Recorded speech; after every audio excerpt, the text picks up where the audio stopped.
The apostles. Their leader is dead, but they won't let his message die. We're talking about going from this small fringe group of scared men to starting this whole new religious movement. How did that ever happen? 12 men in a race against time to save the world. When you think about all the obstacles in a way, persecution, martyrdoms, crucifixions. It's one of the most amazing things that's ever happened in the history of religion.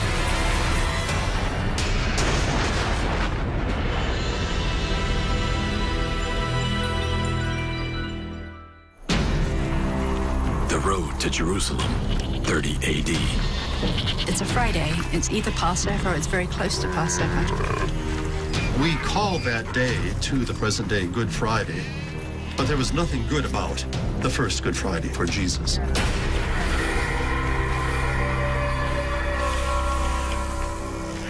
The Romans did like to think of some of the gorier ways to kill people, but crucifixion is one of the worst. What's really difficult about crucifixion is breathing. The criminal has to try and lift themselves up on the cross. You're alive as long as you can pull yourself up and have enough room in your chest for your lungs to work. The nails cause bolts of agonizing pain through the condemned criminal's arms and legs. And when you get too tired, the weight would come down on your lungs. Then you'd suffocate. But sometimes that can take days. Crucifixions were intended to be deterrents. It served as a warning to others that if you rebel against the Roman Empire, you too will die in this horribly humiliating, excruciating manner. It's not for nothing that the word excruciating means out of the cross. This terrible death, this could happen to you. Historically speaking, I do not imagine crowds surrounding Jesus. Mary Magdalene and the women keep a vigil. But the apostles, the disciples that Jesus trusted most, aren't there. They're sort of conspicuously absent.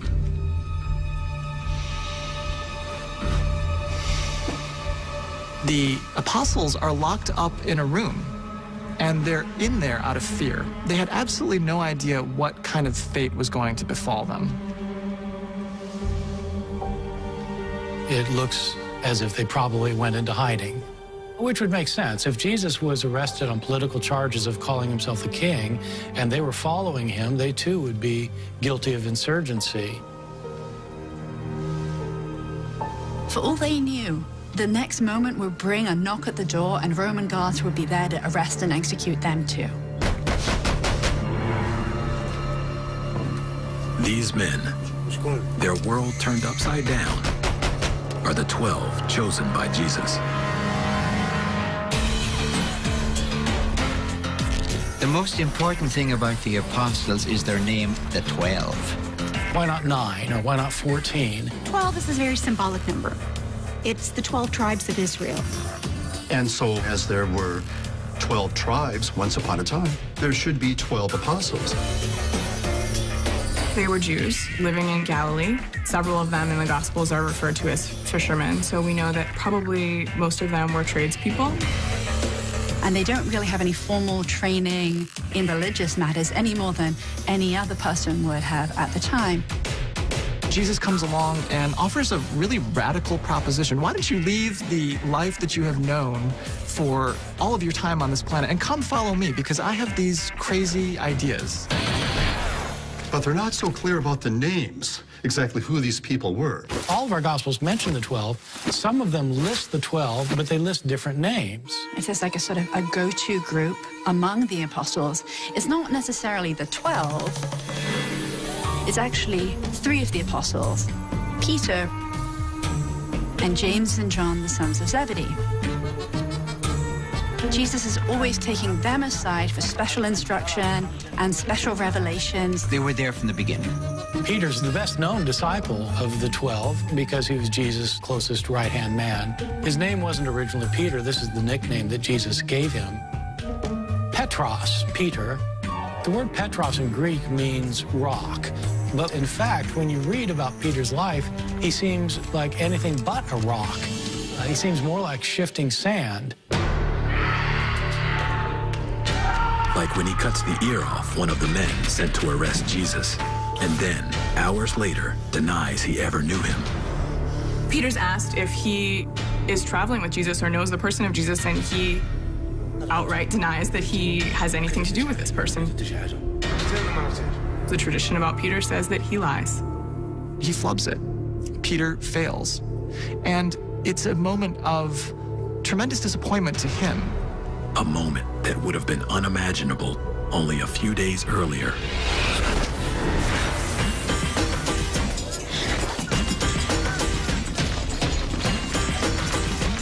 The apostles had traveled with Jesus and his small band of followers to Jerusalem to celebrate Passover.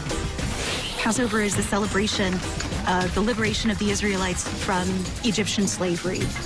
But they're also sort of anticipating the future when they hope God will liberate them from their current oppressors, who are the Romans. The current Roman governor was Pontius Pilate, and he's particularly aware of how things could go wrong very quickly.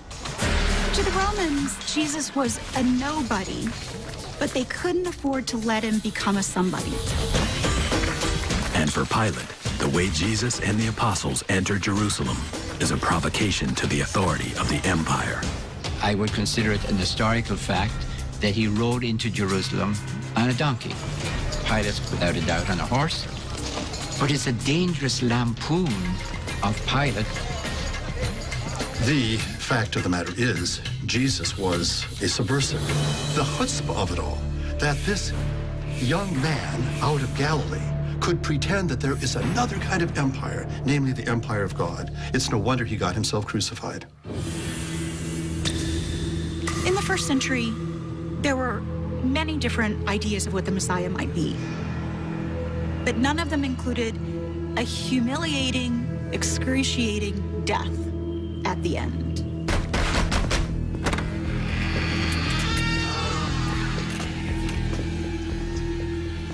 At this point, when they're in the upper room, they're terrified and they're confused and distraught. This was not what they had expected, not what they had hoped for. Were they wrong to follow this guy? Was he claiming to be something that he wasn't? These are people who've left their families, who literally walked away from their lives to follow this guy. You can't just go back and say, oops, I was wrong. So they've got to figure out what to do. Only hours after being nailed to the cross, Jesus of Nazareth is dead. His death would draw the apostles into some of the most mysterious events of early Christianity. 2 days later, on a Sunday morning, It's the first day of the week, and a number of the female followers of Jesus, including Mary Magdalene, arrive at the tomb with some spices. And much to their surprise, they enter the tomb, and it's empty. the body of Jesus is gone. The women are the first to enter the tomb since it had been sealed 2 days earlier. And then, a secret clue is revealed. Two dazzling figures appear to them, and one of the figures says to them, "Why do you look for the living among the dead?" The women flee. Mary runs back to report the strange visions and the missing body to the apostles.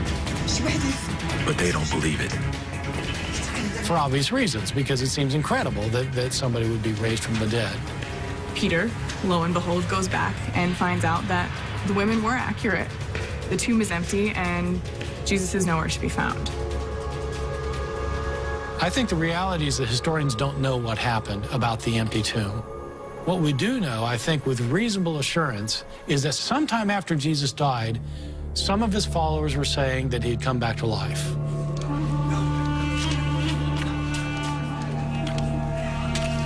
They start to see Jesus. Jesus appears to them.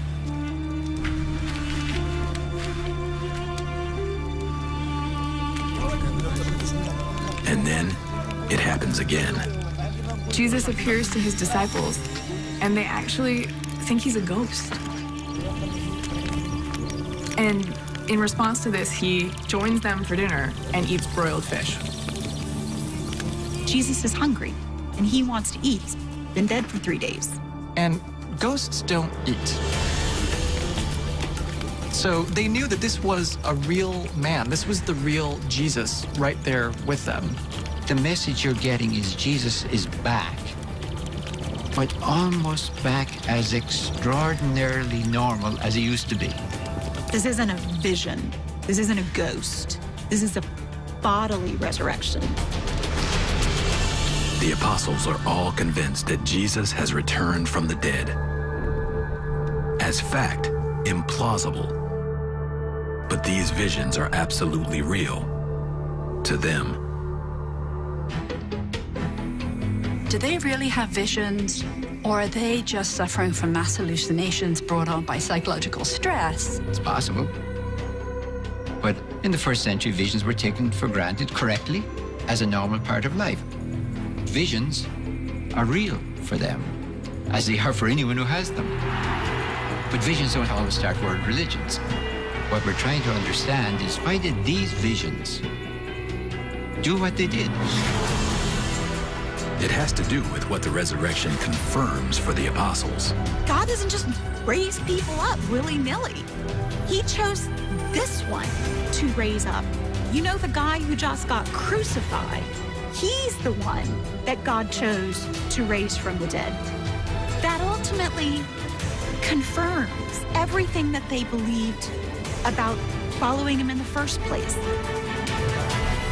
And so he must be the Messiah, because now he's more powerful than death. He is the ruler, he is the Lord, and he is the future king of the coming kingdom. The resurrected Jesus tells his men that they are the ones he's chosen to spread his word to every nation on earth. But before that can happen, they'll need the power. He won't say when, and he won't say how it will come. Then Jesus ascends to heaven and leaves his apostles with the biggest mystery of their lives. According to the Gospels, the apostles make a journey from Galilee to Jerusalem to wait for a sign from Jesus.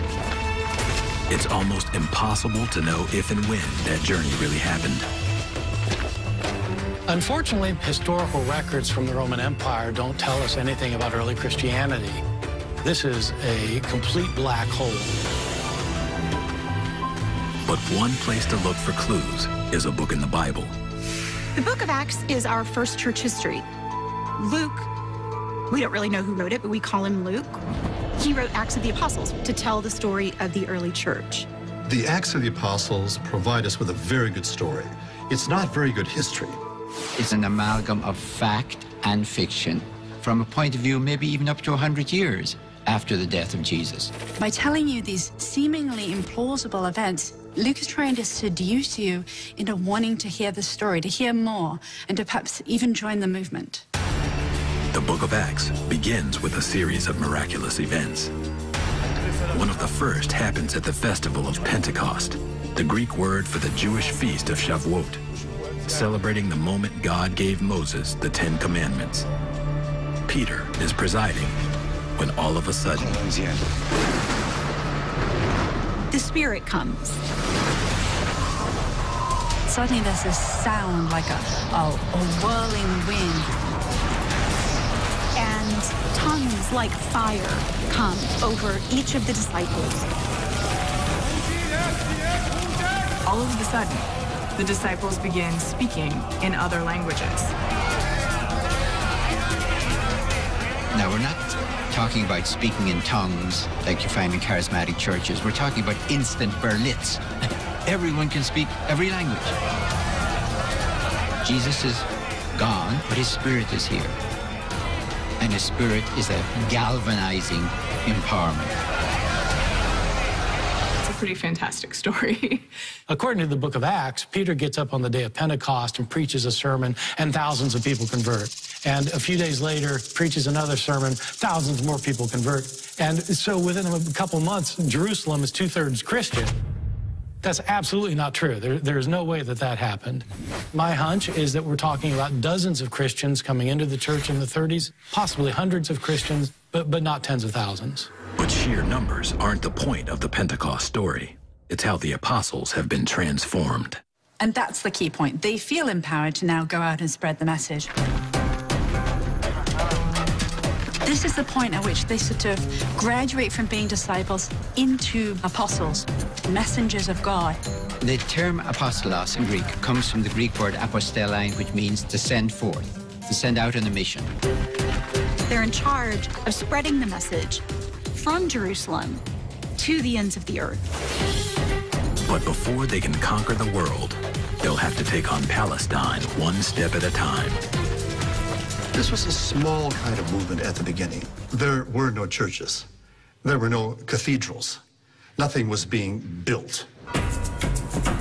My guess is that Jesus would be surprised, if not appalled, by what he would see with the established church at the present day. Jesus founded nothing. He was a Jewish person with a Jewish message about God and God's empire. And certainly Jesus did not imagine anything that would involve building edifices and having large budgets and being politically involved with the status quo. Jesus really was against all of that and had a different kind of vision. They weren't really interested in building churches or any kind of structure because the end of the world is coming.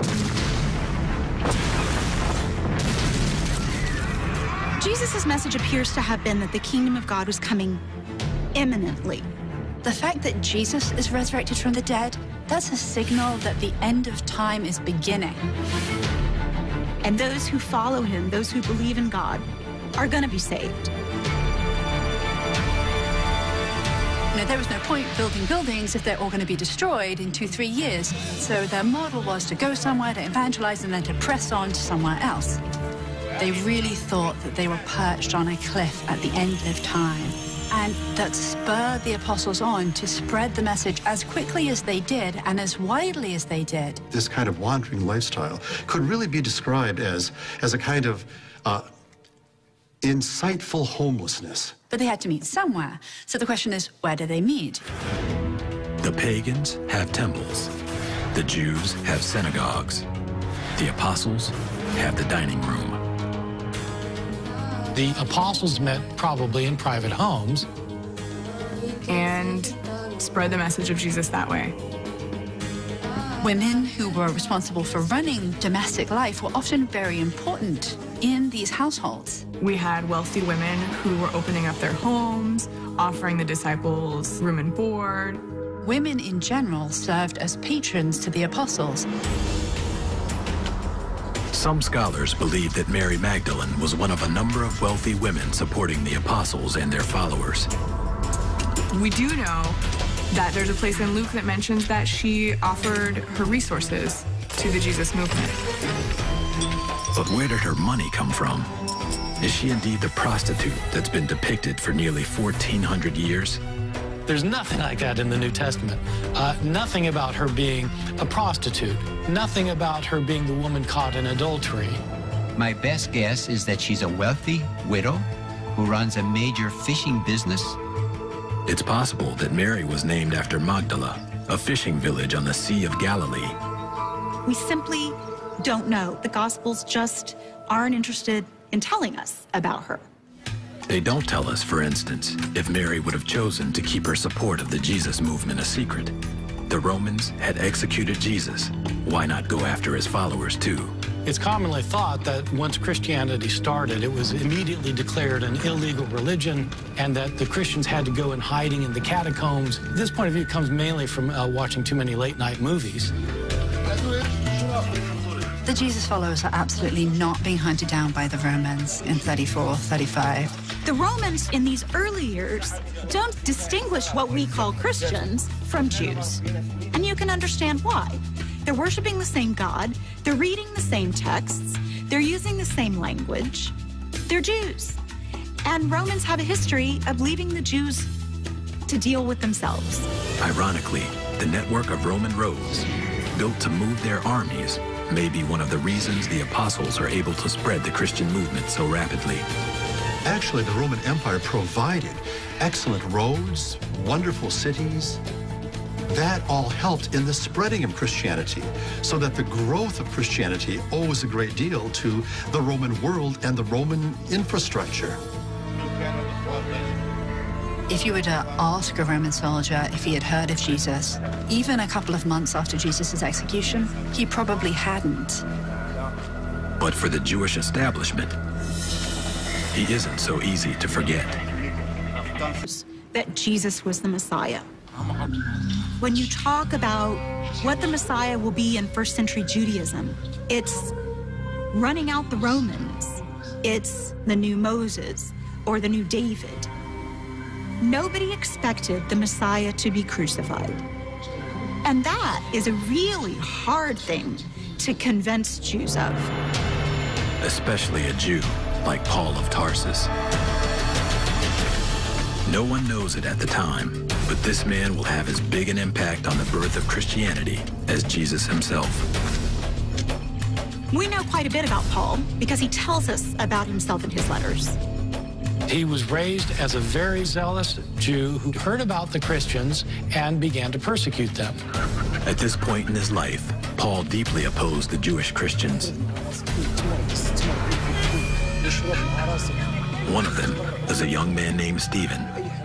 Stephen is a Christian leader in Jerusalem who delivers a sermon that attacks the Jewish temple. The way the Acts tells it, he basically condemns the Jews for having always rejected and killed the prophets. And now, look, they rejected and killed Jesus. Paul doesn't deny that he wanted to destroy Jewish Christians like Stephen, but he stops short of admitting complicity to murder. That part of the story gets left to Acts of the Apostles. Acts puts Paul at the stoning of Stephen.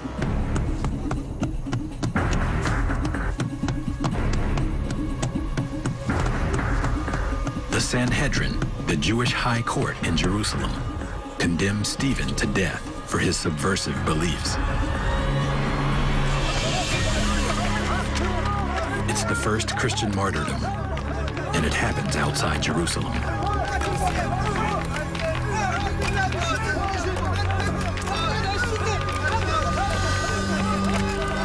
Now, what Acts wants us to think is that Paul is somehow truly involved in this. Now, we don't know to what extent this story is true. If we're trying to look at realistic narrative, this isn't realistic narrative. For one thing, it locates Paul in Jerusalem. Paul himself never says that he spent time in Jerusalem. Luke presents the death of Stephen as a kind of mob action, and everybody just has a fit of rage and rushes out to stone him. Romans didn't let Jews execute each other for having differences of religious opinions. It would have been too much of a mess.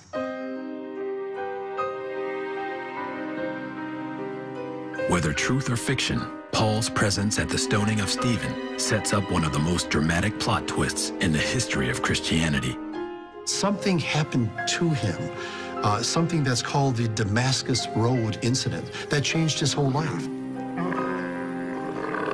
In the book of Acts, he's on the road to Damascus, and he's going to persecute the Christians there with the authorization of the Jewish leaders in Jerusalem. And he's on his way there when he sees this blinding flash of light. There was a bright light that was shining upon Paul, and a voice was heard, and the voice said, "Paul, Why are you persecuting me?" And Paul says, "Who's that?" And the voice says, "I am Jesus, the one whom you are persecuting." Paul is then instantly struck blind. Had to be led into Damascus by the hand. Paul's sight is restored. And Paul has a dramatic 180 turnaround. From persecutor to apostle. Paul's own letters say nothing about his miraculous encounter on the Damascus Road. Paul's account is much simpler. He simply says, when God revealed his son en moi within me, in me, as a kind of inner experience, then I became a different person. Paul claims his calling came directly from his own personal revelation of Jesus. So the end story is the same. Paul goes from being a persecutor to being what turns out to be one of the best apostle for the movement. And the way to do it was to hit the road and to start walking. Paul has a plan. Go north. He sets off on a series of journeys through Asia Minor and Greece. Some people estimate that Paul traveled as far as 10,000 miles. In the ancient world, this wasn't easy. Meanwhile, the apostles continue their work in Palestine. The best reception that they get is when they're performing healings.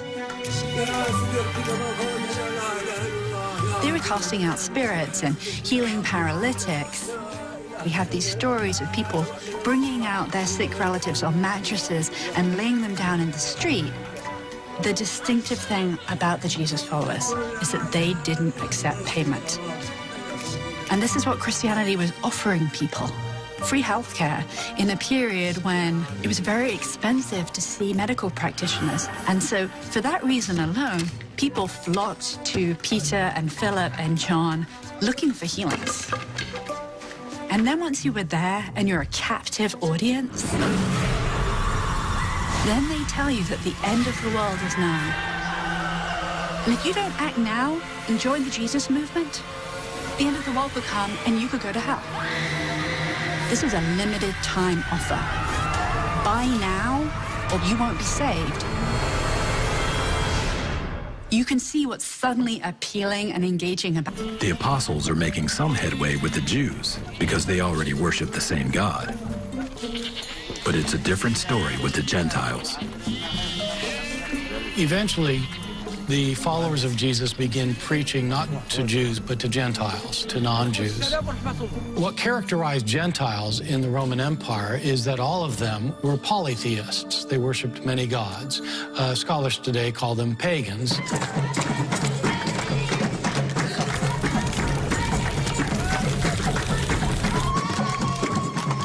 The ancient religious climate was very diverse.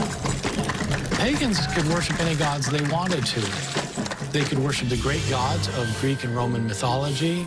They could worship their local gods, gods of the city, gods in forests, gods in streams, gods of meadows, gods of war. There were gods of love. There were gods of childbearing.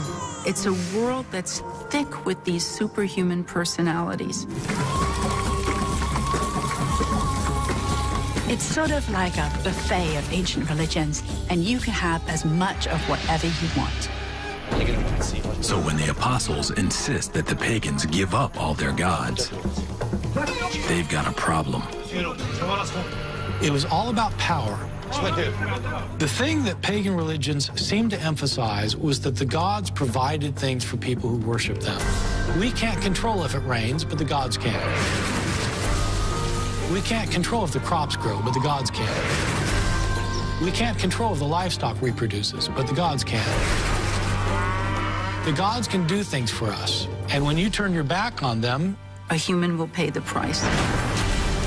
the gods are causing these problems because there are people among us who are not worshiping them. This is one of the reasons the early Christians were persecuted, because whenever a disaster would hit a town and there were Christians there, it was naturally assumed that it's those Christians.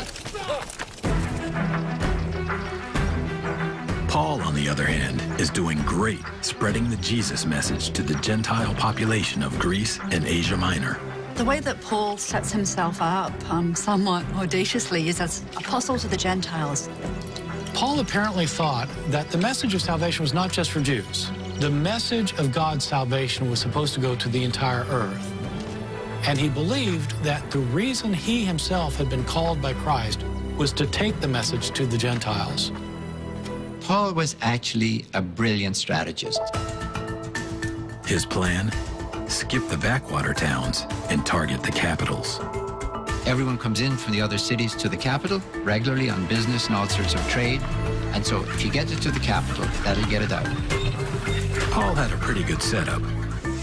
He had a leather business. And when people come in to buy what he's selling, he starts talking to them. First, He can speak their language. Paul spoke Greek. And because Paul could communicate, there was no limit on where his message could go. Then he slips in a little religion. You're at risk of being thrown into hell, where you're going to burn and have sulfur dripped on your body. You'll be lost forever. Do you want to be on the side of Jesus, or do you want to be left behind? That was the compelling message of Paul.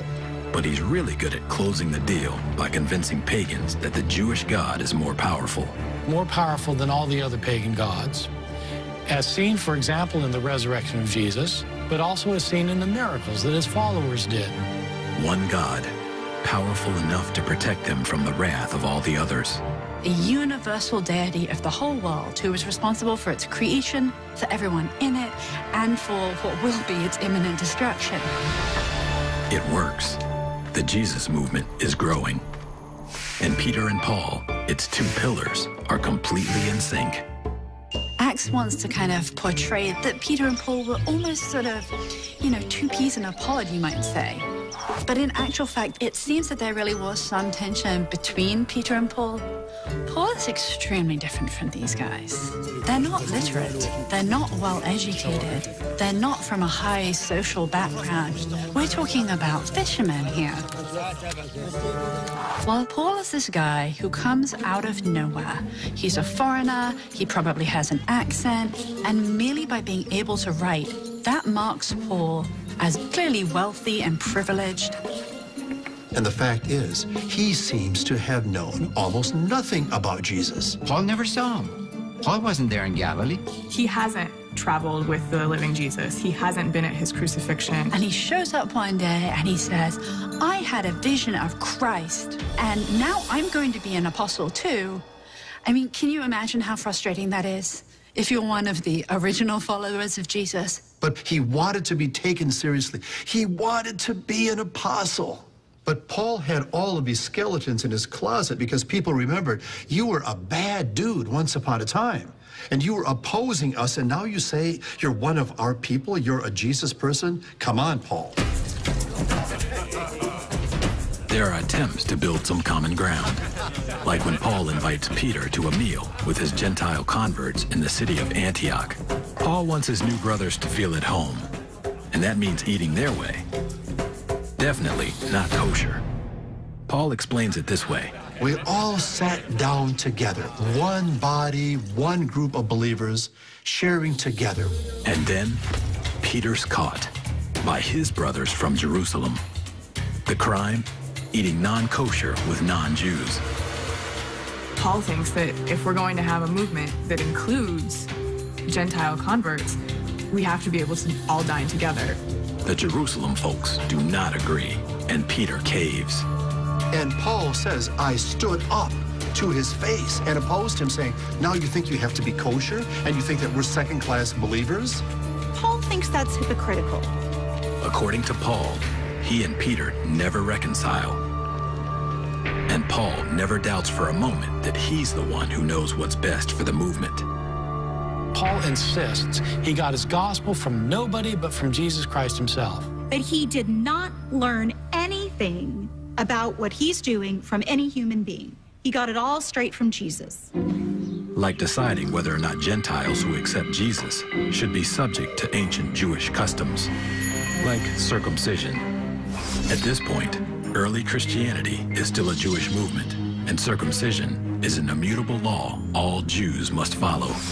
But Paul is adamant that Gentiles be exempt. Paul himself did not feel that circumcision was necessary to be a follower of Jesus. He was quite forthright that anybody who's a Gentile who comes to believe in Jesus must not be circumcised. That Jesus died for their salvation, and that's what they need to believe in. If the law could save you, you wouldn't need Jesus. And I think Paul ultimately is very practical. If you're trying to spread this religion and you put this in front, this is the requirement. You're going to do what? To my what? You're not going to win a whole bunch of grown male converts. It's just not going to happen. And when a rival faction in Galatia defies him, he doesn't mince words. He basically starts his letter, you stupid Galatians, and it goes downhill from there. Paul said, no, leave my people alone. They are good followers of Jesus without circumcision. You know, I wish those of you who are so happy with your knives and are so eager to circumcise would basically cut off your own stuff instead. Since circumcision is off the table for Gentiles, Paul needs to offer them another initiation ritual. Baptism was sort of an integral and very common part of ancient Judaism. And Paul adapts the ritual as a way for Gentiles to be reborn as followers of Jesus. It's a fresh start. You get to start all over in this Jesus movement. Impressive for a guy who never even met Jesus. But in spite of Paul's success, there will be plenty of bumps ahead for the fledgling Jesus movement. The problems begin in 41 AD. Rome installs a new king in Judea, Herod Agrippa, a Jew himself. Good news for the Jews. Not so good for the Jesus followers. Really bad for James. The way the Acts tells it, Herod Agrippa comes to power, and in order to curry favor with the Jews, he executes the Apostle James by beheading.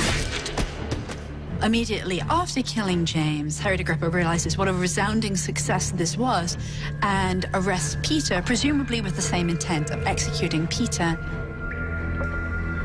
So he's in jail, and all of a sudden, an angel appears to him. Now, Peter thinks it's a dream, and the angel tells him to get up quickly, and the chains simply break free from his hands.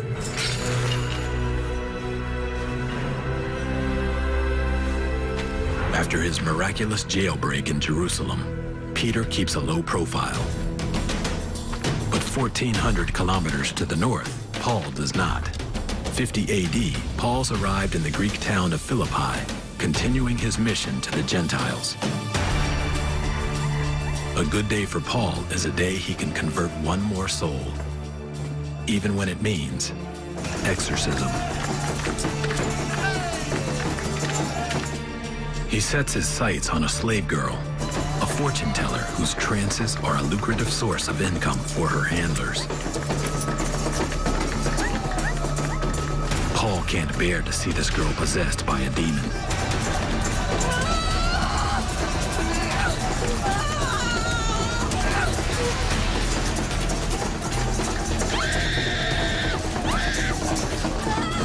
The girl's owners repay the favor by turning him in.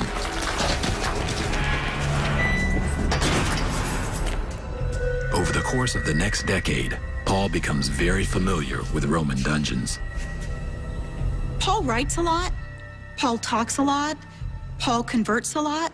Paul's in jail a lot. But Paul dreams of bringing his mission to Rome itself.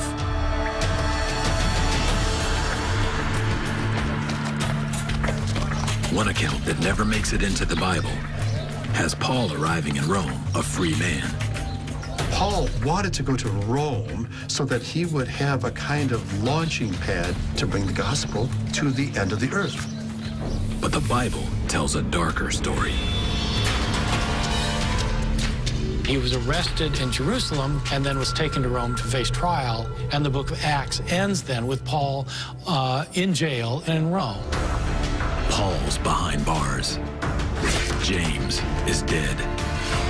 And Peter's disappeared. But what about the rest of the 12? What does the Bible say about them? Nothing. We have almost no information whatsoever about these other apostles. But we do have legends of their gruesome deaths. Barnabas is flayed alive in Armenia. Thomas is speared to death by assassins in India. Andrew is executed on an X-shaped cross, presumably to make the suffering more acute. We'll probably never know how true these legends really are. But something happens in 66 AD that is horribly real. Many people think the apocalypse has begun. In the year 66, many Judeans had become fed up with Roman rule, and there was an uprising. The Romans laid siege to the city of Jerusalem, a siege that lasted several years. The accounts that we have of that particular siege of Jerusalem are ghastly. People were dying inside. People didn't have any water, didn't have any food inside. Because the Romans had a very nice way of surrounding a walled city. They would simply set up camp outside, take their time, and wait out the people inside. Just wait until people would die out or would surrender. And that eventually happened between the years 66 and 70. Eventually, the Romans went in and destroyed the rest of the city and then destroyed the temple of God. The holy temple of God is destroyed. What a trauma for the Jewish community. This was a cataclysmic event for ancient Jews. And when you put that event next to this Christian message of the end is coming, God is bringing judgment, Christians began to see the destruction of the temple as divine punishment for killing Jesus. And that seems to be, understandably, a dividing point. A dividing point between the Jewish era to which the apostles belonged and a new age that would eventually be called Christian. Somewhere near the end of the 1st century is the first time that we have Christians using the term Christian with reference to themselves. By the 4th century, the Emperor Constantine converts, and 1,000 years later, Rome will become the center of the Christian world. For Peter and Paul, Rome is where the legends say they died. We do have a source from the 1st century that indicates that Peter and Paul were put to death during the persecution of Nero in the year 64.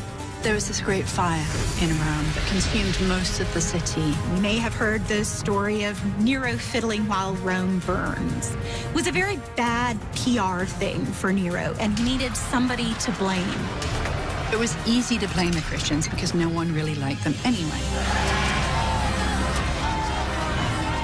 And it's possible that Paul is one of the Christians rounded up for execution.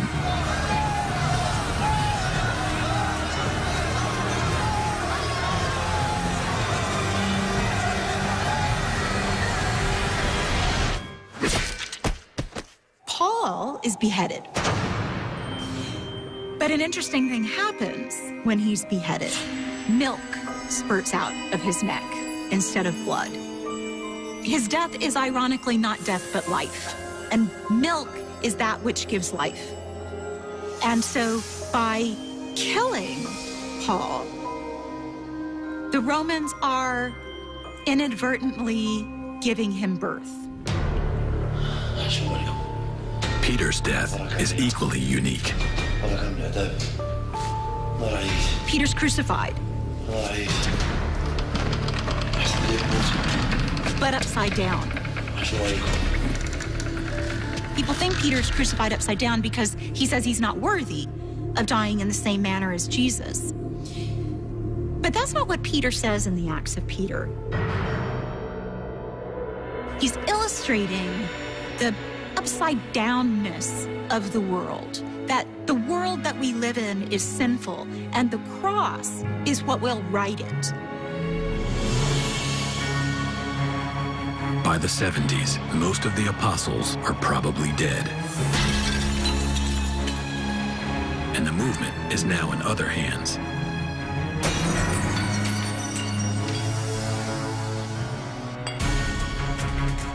It's not that the early apostles were converting thousands of people at one time. They were converting a few people here and there. But these few people converted other people who converted other people, and it started growing. It's one of the most amazing things that's ever happened in the history of religion. When you think about everything that these believers had to overcome, persecutions, martyrdoms, imprisonments, crucifixions, and yet they set into motion a major world religion. It's astounding.